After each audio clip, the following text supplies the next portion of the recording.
A story recently dropped about an open letter signed by 270 medical experts calling on Spotify to stop Joe Rogan's dangerous misinformation. It's not the first time there have been attempts to censor Joe Rogan, and perhaps this is why it's smart of Joe to have left YouTube and go to Spotify where he has a contract. But it turned out shortly after that some of the people on this list weren't actually medical experts, and thus we rightly mocked them.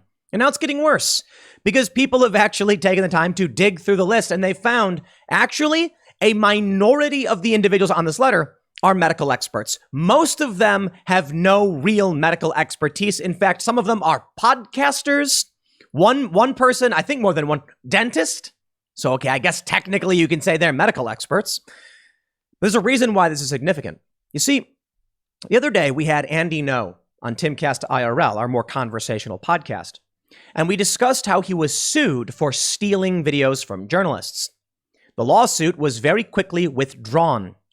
But as soon as the lawsuit was filed, it allowed the media to say, Andy No sued for stealing content from journalists. As far as most people are concerned, when they read that, they assume he did that and was sued because of it. He didn't. The lawsuit was frivolous, and thus it was withdrawn. The goal of this hoax, writing this letter and having it signed by random nobodies with no expertise, was so that the media could write a wave of stories saying medical experts call on Spotify, blah, blah, blah. And then one of these outlets breaks down why this is so important, something I did not know. Now, talking about Joe Rogan, he's a podcast host. I get it. He's the biggest podcast host in the world. I know the guy, I consider him a friend, and I appreciate the things he said about me and defense of me in the past, and I appreciate him having me on the show and stuff. So I tend not to like to do segments about this, but there is a very important data point, which is political. Joe Rogan's audience average age is purported to be 24. No, seriously, 24. Now, I don't know if that's true or whatever, but here's a dude who's getting on average 11 million views per episode.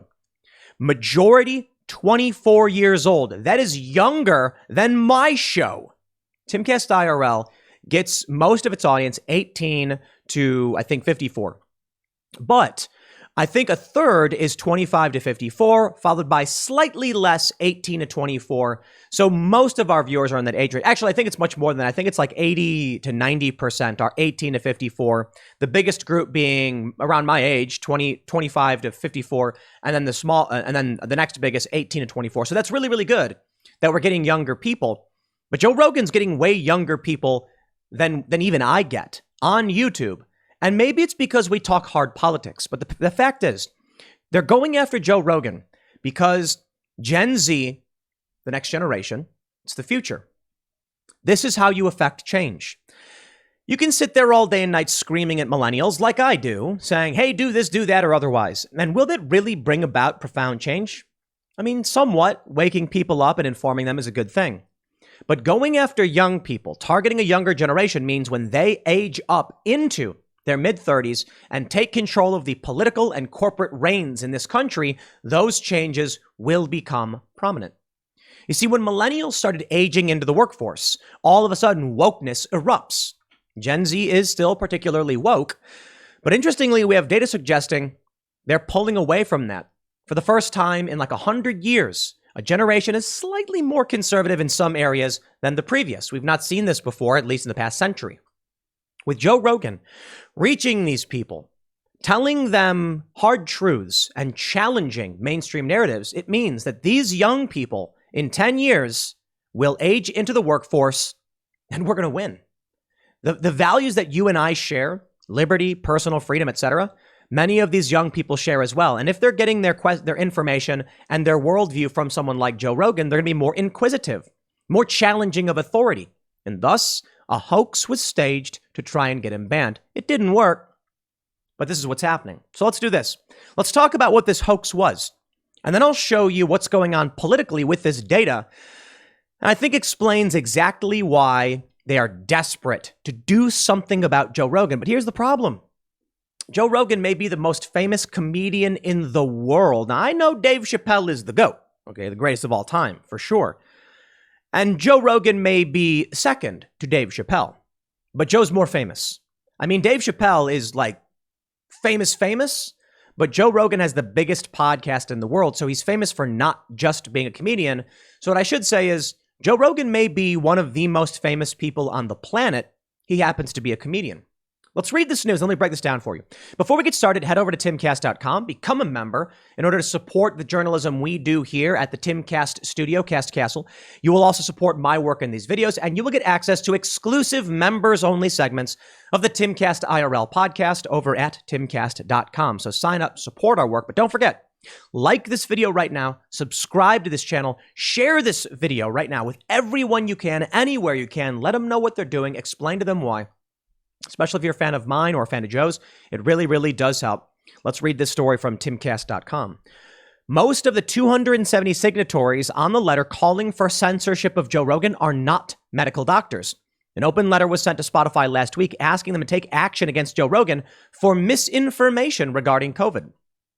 270 self-proclaimed doctors co-signed an open letter to Spotify urging the company to take action against podcast host Joe Rogan for promoting so-called COVID-related misinformation. Mainstream media rushed to circulate the letter, and many prominent outlets actively ran headlines calling Rogan a menace to public health. However, a closer look found that most of the signatories are either not direct medical providers or are not legally permitted to practice medicine on their own. Some of them are podcast hosts. So sure, how about I get a letter of anyone and we'll say experts call on Spotify to promote Joe Rogan. Will the media report that? No, of course not. They say almost 100 signatories claim to have PhD degrees but do not regularly practice. The criticism-laden letter was sent in response to a recent episode of Joe Rogan's podcast that featured virologist and immunologist Dr. Robert Malone. Malone criticized the vaccine during the viral episode and voiced concerns over mass formation psychosis. I will say, sure, he criticized it in some ways, but I think he was rather tempered in his approach, and he actually defended it in some ways. Dr. Robert Malone, I believe, is vaccinated. I don't know if he got the booster. I think he did. And I'll tell you this, Joe's position has very much been talk to a doctor. You know, he's given some advice before, and then he's regretted it.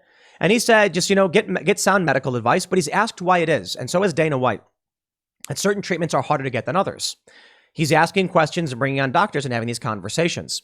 Silencing conversations does not hide the information.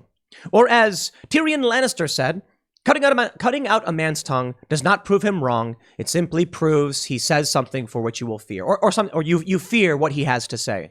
Something to that effect. They're going to say, media outlets, including The Guardian, Forbes, Rolling Stone, The Washington Post, and others, published content highlighting the letter to Spotify. The articles describe an influential coalition of doctors who requested that Spotify implement a misinformation policy. Upon review, only 87 of the signatories are actual medical doctors. It was the news site The Blaze that first reported the detail. The remaining 183 signatories include nurse practitioners. Okay, I'll give some respect to nurse practitioners. They can prescribe medication. Veterinarians.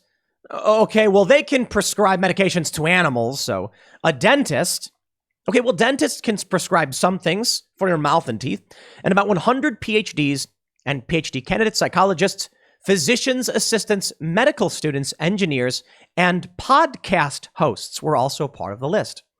The group's letter urged Spotify to take action against mass misinformation events on its platform. The group criticized Rogan for propagating misleading and false claims on his podcast, provoking distrust in science and medicine throughout the pandemic.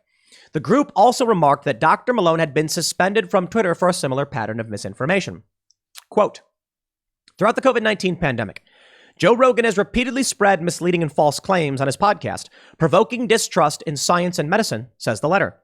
This is not only a scientific or medical concern, it is a sociological issue of devastating proportions, and Spotify is responsible for allowing this activity to thrive on its platform. Rogan's show is exclusive to Spotify. The show became a target of the left-leaning media throughout the pandemic. Last week, former MSNBC host Keith Olbermann called him the stupidest effing guy on the planet, which is funny coming from Keith Olbermann because Joe Rogan may not be the smartest guy on the planet, but he's certainly an inquisitive guy. And that says a lot more about Joe, that he strives to find out answers. And Keith Olbermann is he's kind of out there. I'll just put it that way. He's angry and deluded. CNN invited one of the signatories from the letter to speak on an effort about their effort on the network's struggling morning show, New Day. During the episode, co-host Breonna Taylor ridiculed Rogan for moving the goalposts after a recent guest fact-checked him. I will tell you, my friends, it's almost pointless to even bring this up. And I questioned, should I even discuss the issue about Joe Rogan? Joe Rogan gets, I think, 20 times the viewership that I get per episode. If we include clips, reposts and stuff, unique audience-wise, he's like 10 times bigger than us, but I think 20 times is a more accurate approach. I don't know how they do the calculations, but we get around 500,000 viewers. He gets 11 million, so, you do the math. And it's a massive show. You don't need to hear it from me, but I can break down for you the politics of this in an important way. Take a look at this article from The Independent, a left-leaning news website from the UK. Spotify under fire amid silence on misinformation from podcast star Joe Rogan. The experts called on the audio megagiant to address misinformation on its platform. Let me show you this story from KDVR. Doctors call out Spotify over false and societally harmful assertions. Doctors? Sure, PhD doctors and veterinarians, a dentist. Look, some of these people are experts, and that's fine. But the letter is a manipulation. It's like I mentioned with Andy No. The goal is to get this headline out there, to smear Joe, to try and make him look bad. But you know what? Who cares? Joe Rogan's bigger than you. I think even Joe himself mentioned this when it came to CNN. He was like, don't you realize I have more viewers than you? You say this stuff, people aren't going to believe you. And not only that, Joe Rogan has more viewers than CNN by a massive amount. He also has, honest people in independent media who are willing to point out the lies and the manipulation. He also has other prominent, high-profile friends in high places. In this story from Sporf, I don't know what Sporf is, they say Dana White gets called out by reporter for backing up Joe Rogan COVID views. Dana White, UFC guy, very famous, not very political, but when he speaks, a whole different group of people are listening. And he said, people come at him and for defending Joe, and now it's getting harder and harder to procure monoclonal antibodies. Dana White said he got monoclonal antibodies and it worked for him. Monoclonal antibodies are an emergency use authorized treatment for COVID. I've received it as well. Joe Rogan didn't make me take any drugs or anything. I just talked to him and he told me to take COVID seriously and try and find a local doctor that will actually treat it. And I did. I mean, it's not really complicated. I was like, I talked to Joe and Joe's like, here's what I did. And I was like, all right. If you think it works, I'll talk to a doctor and see what makes sense for me. And I talked to a doctor and they gave me slightly different advice, but very similar. Same is true for Dana White. Dana White listens to Joe. Dana White speaks, people listen. People love UFC. I'm not the biggest UFC fan, but I got to tell you, it is really fun to go with my friends to B-dubs when the fight is on and we get wings and we're sitting there and we're watching the fight. It's fun, man. It's fun and it's entertaining. And it speaks to regular people who are trying to escape the mundanity of everyday life, who are just trying to find some reprieve, but they can't. Because around every corner is some lunatic screaming in their face. But then you hear Dana White. And he says, look, man, I talked to Joe. And this is a really amazing thing with Dana White. Because he calls out this reporter. He calls out the reporter back. The reporter's like, you a doctor? And he goes, no, but I got treated with this. It worked for me. So why can't I get it? And then he says, I'll tell you this. I bet I could easily get pain pills prescribed by a doctor. All he's saying is, how come they're changing? And he's asking this question. Dana White's not a doctor. I'm not a doctor. Joe's not a doctor. But there are doctors who are giving people treatments and prescriptions the media does not like. I always say this. I don't think you should get your advice from Joe on medical issues. I think you should look into what he's saying, see if what he's telling you is true. I disagree with Joe. I went on his show a couple months ago and we disagreed on some stuff. We disagreed, but that's fine. We get along in that disagreement. We have honest arguments and we try to just navigate the truth. I think you should talk to a trusted doctor. I think you should find a good medical practice. And I'll tell you this, you know what I love? If you're going to buy stocks, I can't tell you what to buy, but if it were me, I'd be buying what Nancy Pelosi's buying. And if I was going to get medical treatment, I'd take a look at what Congress is getting for their medical treatment, right? The millionaires, the billionaires, and the elites, I would do what they do. I would buy stock the way they buy stock. But that's just me. Ultimately, though, I talked to a doctor. We had a doctor out here. We're, a private practice, local. And they were like, here's what we think we should do. And then we got treatment for it. But let me show you this. From The Independent, once again.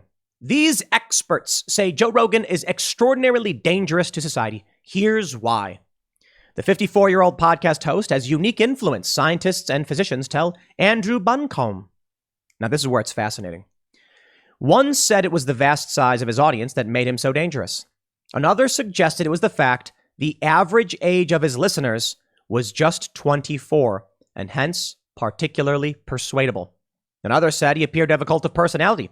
One said he had repeatedly spread misinformation about COVID and ignored calls to stop. Whoa. Is the average age of Joe Rogan's listener 24 years old? Wow. If that's the case, my friends, you should send a thank you letter. Well, no, don't actually. But you should tweet out how much you appreciate Joe Rogan for just being himself. I don't think Joe wakes up in the morning and he's like, I'm going to challenge the establishment and try and save the world. I think he's just a dude. And I got to be honest, knowing him, having hung out with him on his show a few times, he came on my show. I'm eternally grateful for that. He's done me a tremendous service and favor by having me on his show, helping me to expand my company. And many people say they found out about my work through Joe Rogan. It's kind of crazy, though, because he's a dude. He's a funny guy. He's a hardworking guy. And here we are just talking about the importance of this comedian challenging the system and basically helping keep us free. It's weird, isn't it? But you know what? Maybe it's not. Is it any weirder to be like this politician? Rand Paul, he filibusters. We support him as a leader. Why? Because he's a politician? I'm a fan of Rand Paul. I think he's a good dude. I think he works hard. I think he's principled. I'm a fan of his dad's. I don't agree with a lot of their political positions, their policy positions, but I agree with them on freedom and telling the government to shove off. Just because Joe Rogan's a comedian, we're supposed to be like, he's not an important leader on the issue of freedom. Now he is. I mean, he is. And the left can get mad about it. But Joe Rogan may be one of the most important people as it pertains to this fight. So as much as I mentioned that I don't like talking about other shows and podcasts and things like that, the reality is what Joe Rogan is doing is something much bigger. It may be the most important journalism that we have in the world. Hyperbole? Perhaps. Joe would say he's not a journalist. Yo, Joe, you are. You are interviewing people. You are doing research. You are asking questions. Journalists at the root are collecting and disseminating information. There have been many famous journalists who just do interviews with people. This is what Joe does. And sometimes he's wrong. Well, there you go. He's bringing out people of various expertise and getting to the root of their issues. He is one of the best at what he does. As much as people might like watching my show and think I think we're a little bit too in the weeds. We're very esoteric on a lot of this heavy political stuff. Joe reaches the regular person. Right place, right time, right guy, right worldview. Tremendous respect and gratitude towards Joe. But let's talk about what's going on and why this age group is so important. Take a look at this story from the Hispanic Heritage Foundation from 2016. They say 50,000 Gen Z students identify as Republican. They looked at 100,000 Gen Z, and they found the majority identified as Republican. This is back in 2016. Whoa. That's crazy. What does that mean for the future moving forward? Gen Z will start getting older. They're in their mid to late 20s. By the time they're in their mid 30s and start inheriting the world and politics, you're going to see this country become more conservative, which is to say, the millennial generation, in my opinion, is a lost generation. You got a lot of crazy crackpot millennials, and you know it, and you're a millennial too, aren't you? Most of you are. I know it. And I look to Gen Z. There are some things I'm really worried about, and there are some things I'm not so worried about. Younger people being Republican? I don't like the Republicans, to be completely honest. And they are better than Democrats, at least for now.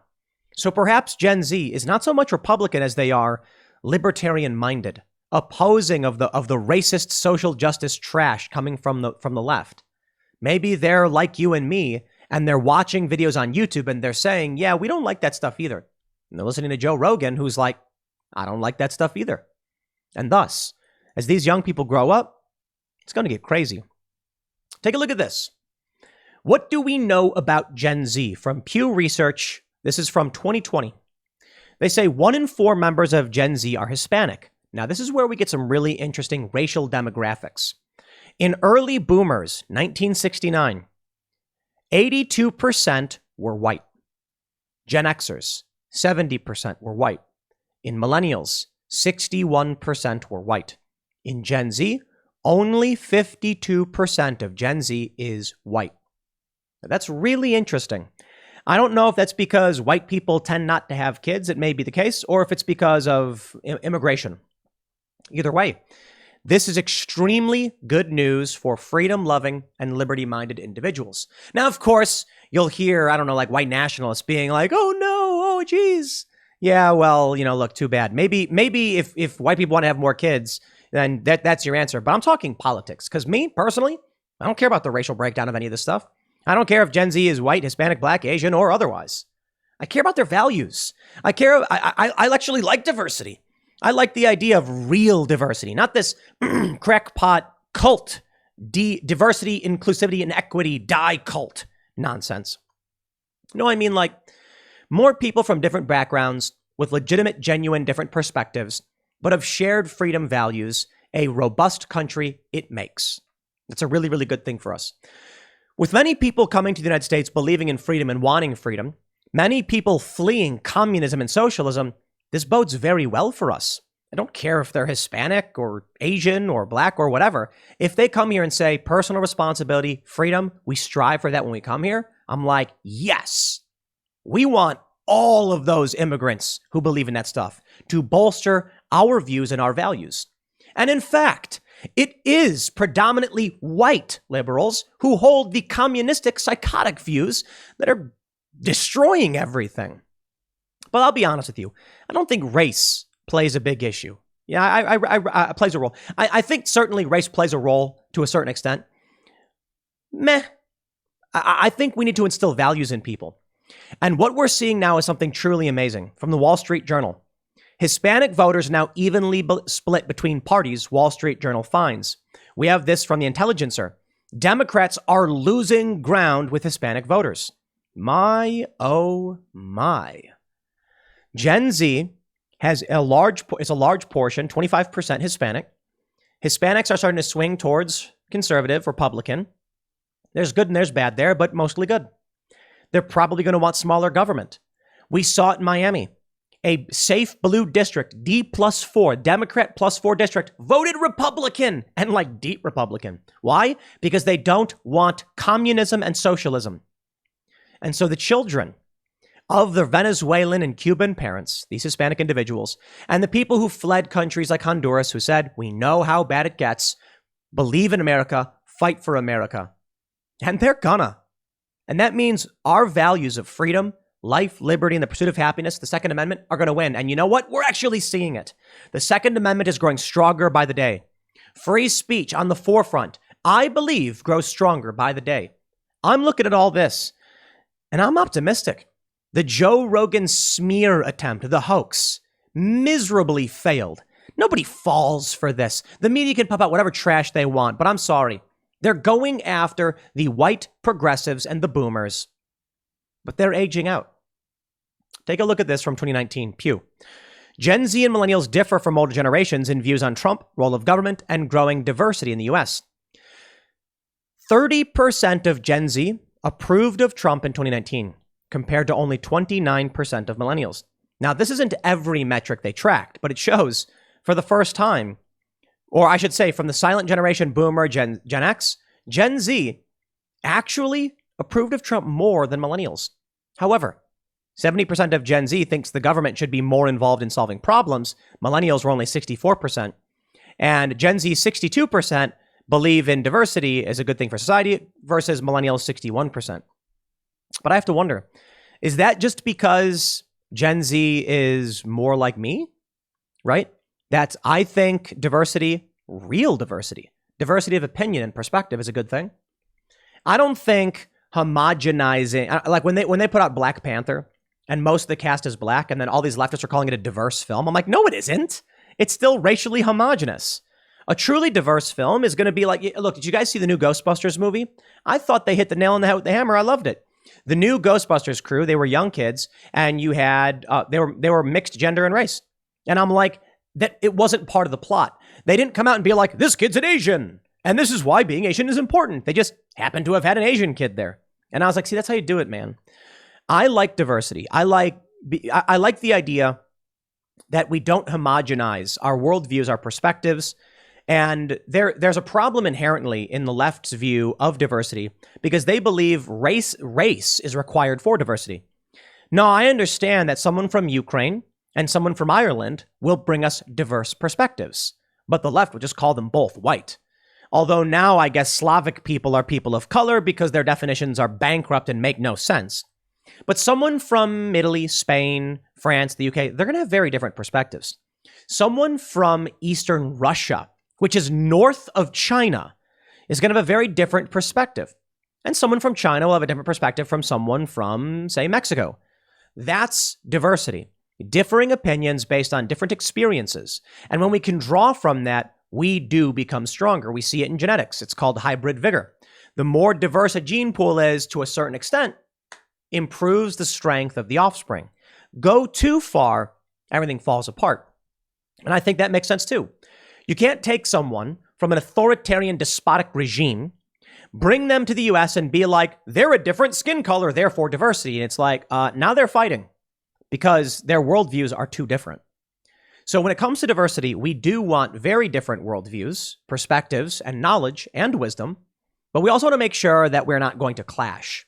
Someone who's, conservative and religious to an extreme degree, maybe from a Wahhabist country or something like Saudi Arabia, they're not going to really get along with someone who's, marching for pride in Boys Town in Chicago or something like that. And that's where we try to be careful because we don't want fighting. When you are too different, people can fight. And it's a shame. And I wish it wasn't that way, but that's how we get war. Tribalism. People being different and understanding each other and not willing to compromise. But when we can get close enough to where we agree to live in peace and we share values, then diversity truly is a strength. Well, that being said, Gen Z certainly has that view of things. But according to this poll, and I brought it up many times, it actually looks like Gen Z is slightly more conservative than millennials. One big factor in this is that conservatives are more likely to have kids. With that being said, the only way the left will persist with their ideology is through schools, but conservatives are winning that battleground. I got to tell you, the night is always darkest before the dawn. Strauss-Howe generational theory predicts that the climax of the fourth turning will come to completion in 2028. I think it all makes sense. I think it all lines up. I do think things are going to get worse. Look, we got swatted twice. We had someone sneak into our property. We were told by police it was actually a burglary. Very serious stuff. We've been hit by cyber attacks. I think it's going to get worse. But that's because the night is always darkest before the dawn. And as the next generation is more conservative, more believing in freedom, and is aging into the workforce, by 2028, when these people are, these younger people now are older, more dominant in the workplace, I think we're going to get a return back to our values. And this could save the United States. It could pull us back from the brink of any kind of real civil collapse. I think it might be bad in this country in some kind of civil war sense because we certainly have a culture war. But maybe I shouldn't be so adamant that we're going to face real hard physical or kinetic conflict because of the next generation watching Joe Rogan, being influenced by someone like him. As much as some people might think it's silly and insult the guy, I think it's fantastic. Because I'm a fan of Joe's show. I think he does a fantastic job, even when I don't agree. There's that level of freedom. There's a bit of levity. There's fun. It's relaxing. There's personal responsibility in all of this. And these young people are going to grow up and they're going to have those values. So I think ultimately we'll win. Those who believe in freedom, personal responsibility, the founding fathers, the Constitution. And you look at Joe and he's a pretty left guy. But he's the right kind of left. The left that is willing to sit down with Ben Shapiro and have an honest discussion, even when they disagree. Then we can move forward. I'm excited for it, man. I look forward to it. But of course, you need to understand that's why they'll smear him. That's why they lie about what Joe's opinions are. It's why they'll lie about his show. It's why they will lie about why he should be banned and then push for him to be banned or censored in some way. Maybe Joe made a good move moving to Spotify because now he's in a prominent platform, regardless of the size. You know, because I've said in the past, he lost a lot of key podcast real estate by doing it. But he's well paid and protected. I wonder about this. You know, I've said Joe needs to make sure his voice lives on beyond his show because his dude's 54, right? How long is he going to do the show for? I mean, he could end up really old like Larry King doing his show. But I feel like Joe needs to start something. His own podcast network, his own comedy network, his own political comedy show, something where he can empower other voices who have similar opinions to him.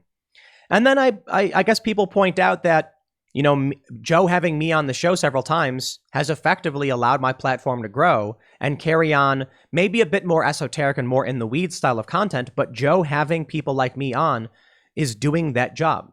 It is allowing new voices. I mean, Tim Dillon, you know, I've had my disagreements with him, but he's certainly pushed back on this stuff and he's doing very, very well. And Joe has him on as well. And in the end, all of these young people who listen to his show will be influenced by him and they'll make their own shows. And then in the end, comedy will come back, edgy humor will come back, and the despots will lose. So, of course, they need to stage a hoax to get Joe banned. You know what, Joe, if you're listening, it is kind of weird to do a show and to do content segments talking about the work you do, but I just got to say, it does seem strange, but Joe, your show is probably the most important cultural art, a piece of whatever that we have. And isn't it, it's weird that there's one person in that position. But there are people who know Trump. They view Trump as that leader. There are people who look at politicians, view politicians as those leaders. And I think it's just fair to admit that Joe Rogan gets the attention and is center of discussion in this because it's important people understand the work he's doing, whether he's trying to lead the free world or not.